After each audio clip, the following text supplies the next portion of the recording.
प्रभु परमेश्वर को हम धन्यवाद देंगे आज की सुंदर सुबह के लिए कि परमेश्वर ने आज की सुंदर सुबह हमें दी है कि हम परमेश्वर के चरणों में आकर उसकी महिमा करें, उसकी बड़ाई करें, उसकी स्तुति करें, उसके नाम को हम सराह सकें।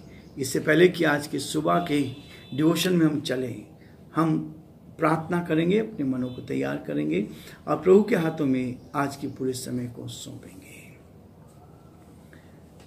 हमारे प्रेमी दयावान परमेश्वर, आज की सुबह के लिए आपको धन्यवाद।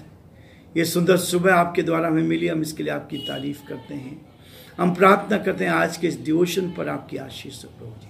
मुझ कमजोर को अपने हाथों में ले, मेरी नहीं परंतु आपकी महिमा हो और मेरे द्वारा प्रभु जी अपना वचन आप प्रकट होने दे, ताकि परमेश्वर आपके खून में छिपाया जाऊं।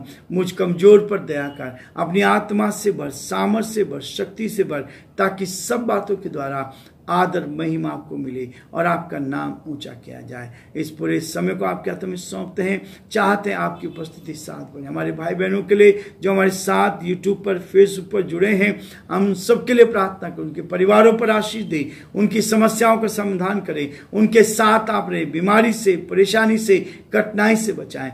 हमारे देश पर आपकी आशीष हो, हमारे देश के प्रधानमंत्री पर आपकी आशीष चाहते हैं, उनको संभाल प्रभु, बुद्धि ज्ञान से परिपूर्ण कर, ताकि इस देश का संचालन आपकी अगुवाई में कर सके। हमारे प्रदेश के मुख्यमंत्री को आपके हाथों में सौंपते हैं, आपकी दया दृष्टि पर बनी रहे प्रभु। इन दिनों समस्या है, आपके नाम से सुलझ सके, ये प्रदेश आगे बढ़ता जाए और आपकी महिमा के लिए उन्नति पाए प्रभु। हम आपसे प्रार्थना करते हैं, कोरोना का प्रकोप प्रभु जी यीशु नासरी के नाम से दूर हो प्रभु जी। पिता परमेश्वर प्रदेश को सुरक्षित रखे, हमारे देश को सुरक्षित रखे, ताकि इस कोरोना की महामारी से हमारे लोग बचे रहें प्रभु, और पिता परमेश्वर आपका नाम ऊंचा किया जाए। सारी महिमा आपको देते हुए इस प्रार्थना को अपने प्रभु, अपने धार करता यीशु मसीह के नाम से मांगते हैं, आमीन। एक और नए विषय को लेकर आज मैं आपके सामने हूं कि प्रभु आपको आशीष दे, ताकि परमेश्वर का हाथ आपके साथ बना रहे, और उस गीत के द्वारा हम उस आशीष को प्राप्त करेंगे, ताकि उस नई बात को हम और सीख सकें, क्योंकि परमेश्वर ने हमें दिया है। और इसलिए आज एक नई बात सीख के हम परमेश्वर की आराधना करेंगे और उसके बाद हम परमेश्वर की निकटता में जाएंगे।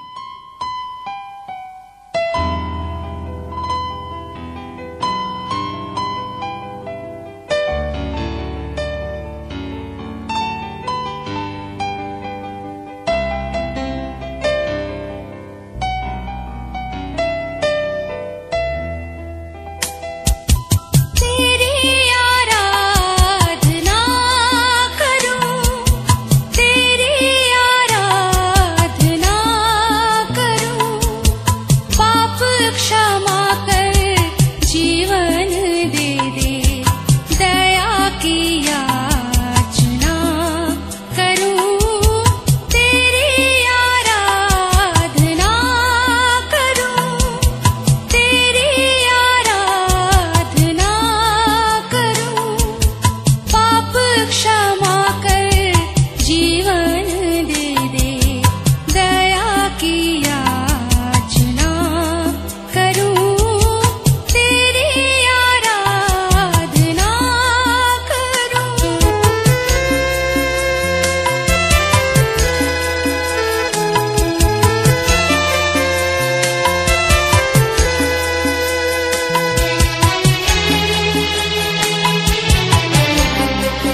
परमेश्वर की स्तुति करते हैं कि परमेश्वर अद्भुत युक्ति करने वाला प्राकरणीय परमेश्वर है। और आज इस आराधना में जब शामिल हुए, इस डिवोशन में शामिल हैं, मैं आप सबको धन्यवाद देना चाहूँगा कि प्रभु ने हमें मौका दे दिया है कि हम एक साथ मिलकर परमेश्वर की महिमा करें। एक नया विषय लेकर मैं आपके सामने हूँ। बाइबल में लिखा है पहुनाई करना, खातिरदारी करना, हॉस्पिटैलिटी, एक दूसरे की हॉस्पिटैलिटी करना, एक दूसरे की पहुनाई करना, एक दूसरे की खातिरदारी करना, ये परमेश्वर का एक बहुत बड़ा वरदान है। इस वरदान को हमें क्या करना है? अपने जीवन में लेना है, ताकि हम प्रभु की महिमा कर सकें, परमेश्वर के नाम को धन्य कह सके। रोमियो उसका 12वां अध्याय हम पढ़ेंगे, 9 पद से लेकर 13 पद तक। यहाँ बहुत स्पष्ट दिया गया है, बहुत सारी बातों को बताया गया, लेकिन एक बात को लेकर हम चलेंगे ताकि हम एक दूसरे की पहुनाई कर सकें। लिखा है प्रेम निष्कपट हो, बुराई से घृणा करो, भलाई में लगे रहो, भाईचारे के प्रेम से एक दूसरे से स्नेह रखो, परस्पर आदर करने में एक दूसरे से बढ़ चलो, प्रयत्न करने में आलसी ना हो, आत्मिक उन्माद से भरे रहो, प्रभु की सेवा करते रहो, आशा में आनंदित रहो, क्लेश में स्थिर रहो, प्रार्थना में नित्य लगे रहो, पवित्र लोगों को जो कुछ आवश्यक हो उसमें उनकी सहायता करो, पहुनाई करने में लगे रहो। ये परमेश्वर का जीवित वचन है। परमेश्वर इस वचन पर आशीष दे, ताकि इस वचन के द्वारा आज हम उसकी आशीष को प्राप्त करें, उसकी महिमा कारण बन सकें। पहुनाई शब्द जो है, हॉस्पिटैलिटी, खातिरदारी, इस बात को दर्शाती है कि हम एक दूसरे को आदर सम्मान दें, एक दूसरे की खातिरदारी करें, एक दूसरे की मदद करें। ये परमेश्वर की आज्ञा है, ये परमेश्वर के द्वारा दी गई आज्ञा है। पहला पत्रस उसका 4 अध्याय उसके 9 पद को यदि आप पढ़ेंगे तो वहां पर भी ये बताया गया कि परमेश्वर की आज्ञा हमें दी गई है। 9 पद में लिखा है बिना कुड़कुड़ाए एक दूसरे का अतिथि सत्कार करो। पहुनाई करना, अतिथि सत्कार करना, कोई मेहमान आता है उसका सम्मान करना, ये हर व्यक्ति के लिए, लेकिन मसीह लोगों के लिए और अधिक है। आज हमारे लिए यदि ईश्वर को खुश करना है, हो सकता है उस मेहमान के द्वारा, उस गेस्ट के द्वारा हमारे घर में पर प्रभु आ जाए। हम इस बात को कई बार देखते हैं कि प्रभु ने एक से कहा कि मैं आज तेरे घर में आऊंगा, और कई लोग उसके दिन भर में कई लोग आए। शाम को उसने कहा प्रभु से, प्रभु तूने तो कहा था मैं आऊंगा। बोला मैं तो आया था, लेकिन तूने मुझे सम्मान नहीं दिया। परमेश्वर का आदर सम्मान करना, पहुनाई करना, प्रभु के लोगों के लिए, परमेश्वर के लोगों के साथ आदर सम्मान देना। और अधिकतर वो बताता है कि यदि हम परमेश्वर के लोगों का सम्मान करते हैं, प्रभु के लोगों का आदर करते हैं, ये हमारे लिए आशीष का और आनंद का कारण बनता है। एक दूसरे की पहुनाई करो। Be hospitality to any other without any greediness, या बिना कुड़कुड़ाए हमें एक दूसरे की मदद करना है, बिना किसी स्वार्थ के, बिना किसी लालच के। लालच से तो आदमी बहुत कुछ करते हैं, लेकिन वो कहता है कि परमेश्वर के साथ बिना कुड़कुड़ाए हमें क्या करना है, बिना लालच के, बिना स्वार्थ के हमें एक दूसरे की मदद करना है। प्रभु का वचन कहता है कलीसिया में, सेवकों के में ये हमें आदर करना है। परमेश्वर कलीसिया के लोगों को आदर देने के लिए ये पहुनाई करनी है। जब आप पहुनाई करेंगे तो पौलुस ने तीमुथियुस को भी सिखाया। यदि आप पहला तीमुथियुस का 3 अध्याय देखेंगे और उसके 2 पद में पौलुस ने तीमुथियुस को, जो उसका आत्मिक पुत्र था, आत्मिक चेला था उससे कहा। देखिए क्या लिखा।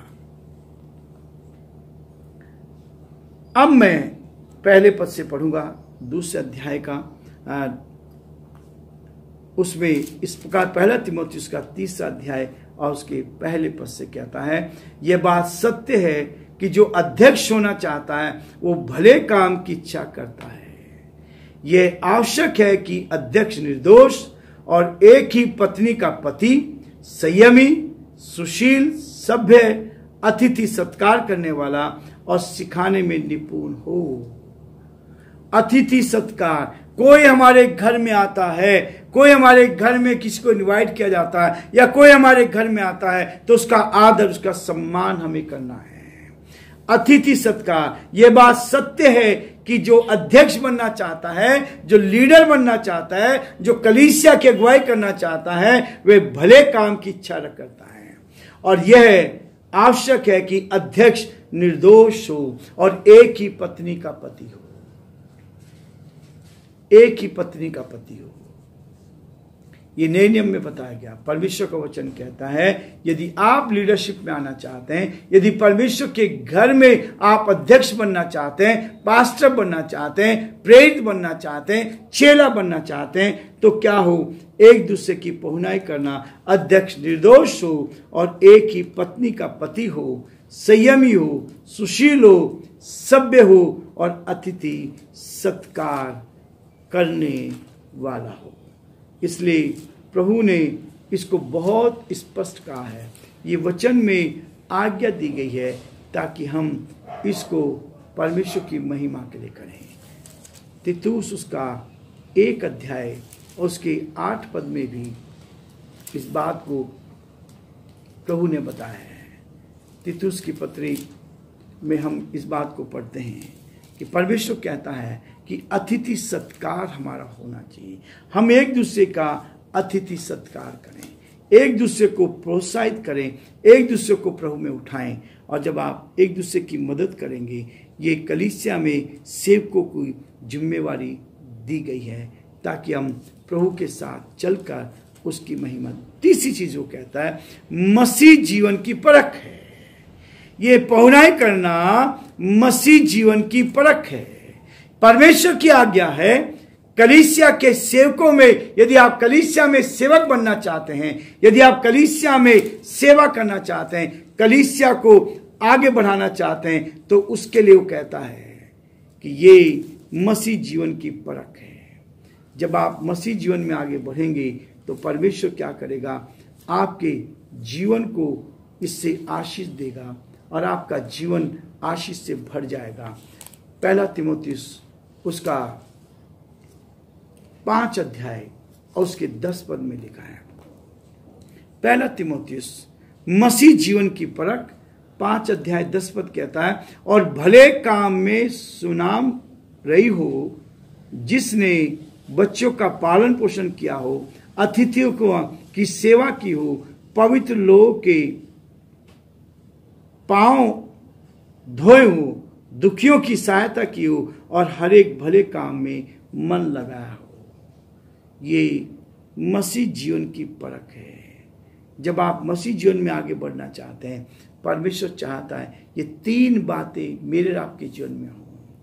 परमेश्वर की आज्ञा है एक दूसरे की सहायता करना, एक दूसरे की मदद करना, एक दूसरे की पहुनाई करना। यदि कोई घर पे आता है तो उसका आदर सम्मान करना, हॉस्पिटैलिटी इस बात को करता है। और कई लोग इस चीज़ से बहुत प्रभावित होते हैं। हम एक दूसरे की मदद, कलीसिया में यदि आप सेवक बनना चाहते हैं तो आपको पहुनाई करने वाला होना चाहिए, निर्दोष होना चाहिए, एक ही पत्नी का पति होना चाहिए। ये कलीसिया में सेवक के लिए निर्देश दिए गए, नए नियम में दिए गए हैं। इसलिए जब आप प्रभु के साथ चलते हैं तो ये कंडीशन हमारे साथ होनी चाहिए। किसकी सेवा ये पहुनाई की जाए, 3 बातें यहां बताई गई है और 3 बातें और मैं आपको बताऊंगा किसकी पहुनाई करनी चाहिए। वचन क्या कहता है इसके लिए? वचन इस बात के लिए किस बात को प्रेरित करता है? इब्रानियों उसका 13वां अध्याय आप देखिए। इब्रानियों में किसकी सेवा करनी चाहिए, किसकी पहुनाई करनी चाहिए। पहली चीज है कि जो हमारे संस्कारों में ये होना चाहिए, हम प्रभु की महिमा कर सके और परमेश्वर के नाम को ऊंचा उठा सके और प्रभु की महिमा का कारण बन सके, ताकि सब बातों में प्रभु का नाम ऊंचा किया जाए।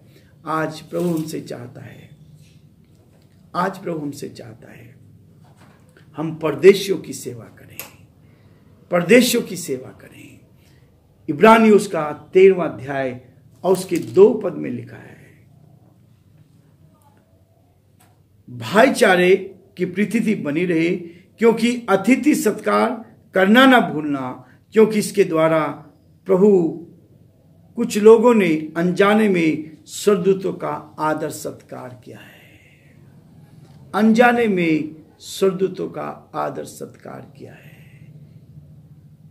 इसलिए प्रभु चाहता है कि हम अतिथि सत्कार करें, अतिथि सत्कार करें परदेशी का।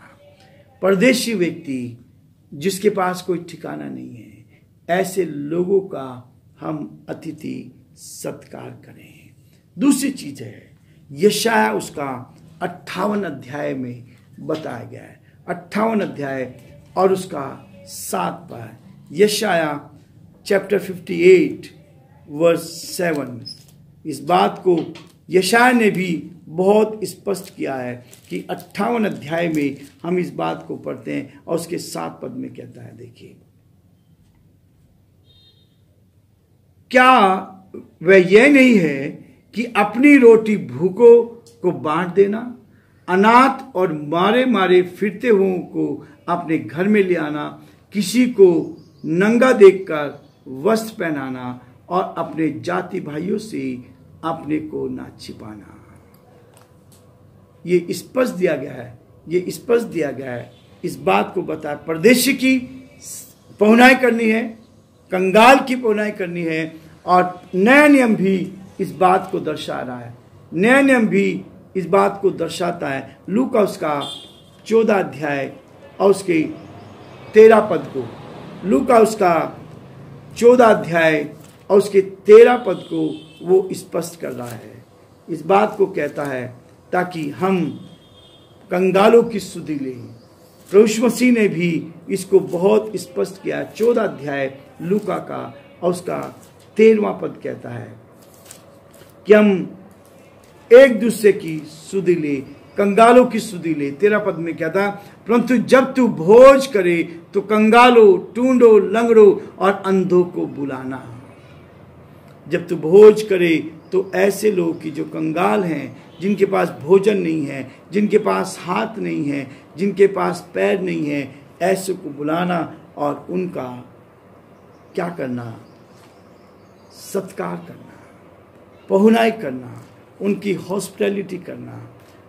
तीसरी बात कहता है, शत्रु या बैरी, जो हमारा बैरी है उसका भी आदर करना है। ये बाइबल बताती है कि जो हमारा बैरी है हम उसका भी अतिथि सत्कार करें, उसका भी सम्मान करें। और रोमियो उसका 12वां अध्याय उसका 20 पद बहुत स्पष्ट कहता है, परंतु यदि तेरा बैरी भूखा हो तो उसे खाना खिला, और यदि प्यासा हो तो उसे पानी पिला, क्योंकि ऐसा करने से तो उसके सिर पर आग के अंगारों का ढेर लगाएगा। बुराई से ना हारो, परंतु भलाई से बुराई को जीत लो। बहुत स्पष्ट दिया गया है, बहुत स्पष्ट बताया गया है रोमियो का 12:20 में कि हमें अपने बैरी का, जो यदि तेरा बैरी भूखा हो तो उसको खाना खिलाना, यदि प्यासा हो तो उसे पानी पिलाना, क्योंकि ऐसा करने से तो उसके सिर पर आग के अंगारों का ढेर लगाएगा। बुराई से ना हारो, परंतु भलाई से बुराई को जीत लो। मेरे प्यारे भाइयों बहनों, परमेश्वर हमें इस बात के लिए कहता है कि हम एक दूसरे की मदद करें, एक दूसरे की पहुनाई करें, एक दूसरे को की खातिरदारी करें। और जब आप एक दूसरे की खातिरदारी करेंगे, इसका एक उदाहरण है, जब आप दूसरों की खातिरदारी करते हैं तब परमेश्वर उन सारी उत्तम आशीषों को आपके जीवन में आपके परिवार में लेकर आएगा और आपके परिवार पर प्रभु की सारी आशीष आती चली जाएंगी। दूसरा शमूएल उसका 6 अध्याय, दूसरा शमूएल उसका 6 अध्याय और उसके 19 पद में देखिए क्या लिखा है। तब उसने समस्त प्रजा को, अर्थात क्या स्त्री क्या पुरुष, समस्त इस्राएली भीड़ के लोगों को एक रोटी और एक एक टुकड़ा मांस और किशमिश की एक एक टिकिया बंटवा दी। तब प्रजा के सब लोग अपने अपने घर चले गए। ये है सेवकाई करना, अपने शत्रुओं का भी अपने बैरियों का भी हमें ख्याल करना है। और तब आप देखेंगे पहुनाई एक ऐसी चीज है जिसके द्वारा परमेश्वर में बहुत आशीष देता है, जिसके द्वारा हमें संतुष्टि होती है कि हम दूसरों की मदद कर रहे हैं, हम दूसरों की सहायता कर रहे हैं, हम दूसरों के साथ खड़े हो रहे हैं। और मसीह ये सिखाना चाहता है, प्रभु का वचन हमें सिखाता है कि हम एक दूसरे की पहुनाई करें, एक दूसरे की खातिरदारी करें। और जब आप इसमें करेंगे तो परमेश्वर आपको बहुत आशीष देगा। मेरा विश्वास है आज की सुबह परमेश्वर आपके जीवन को आशीष देगा। शैतान बहुत बार हमारे ध्यान को अलग हटाना चाहता है, लेकिन परमेश्वर में आशीष देकर हमें आगे बढ़ाना चाहता है। हम प्रभु की महिमा के लिए उस गीत को सुनेंगे ताकि इसके द्वारा भी परमेश्वर को महिमा मिले। प्रभु आप सबको बहुत आशीष दे।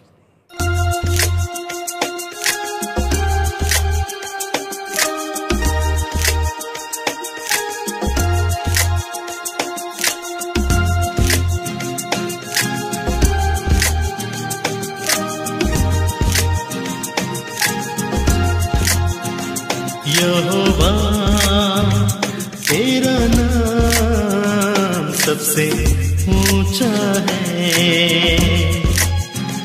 यहोवा तेरा नाम सबसे ऊंचा है।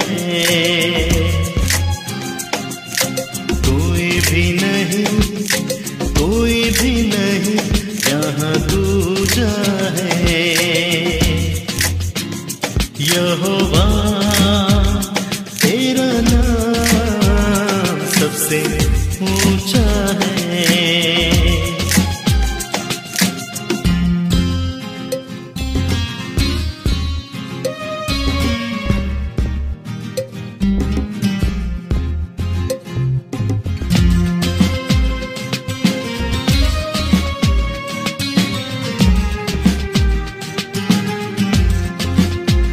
सारी जाति में महान, सारी धरती पे महान, सारी जाति में महान, सारी धरती पे महान, सारी धरती पे महान। यहोवा तेरा नाम सबसे ऊंचा है। यहोवा तेरा सबसे ऊंचा है।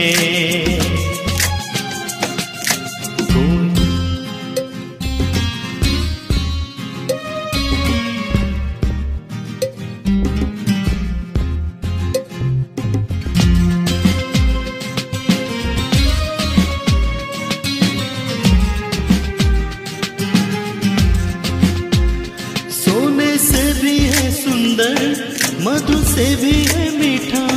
सोने से भी है सुंदर, मधु से भी है मीठा, मधु से भी है मीठा।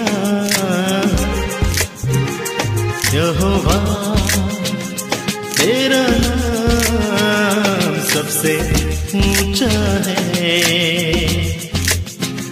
यहोवा तेरा नाम सबसे ऊंचा है।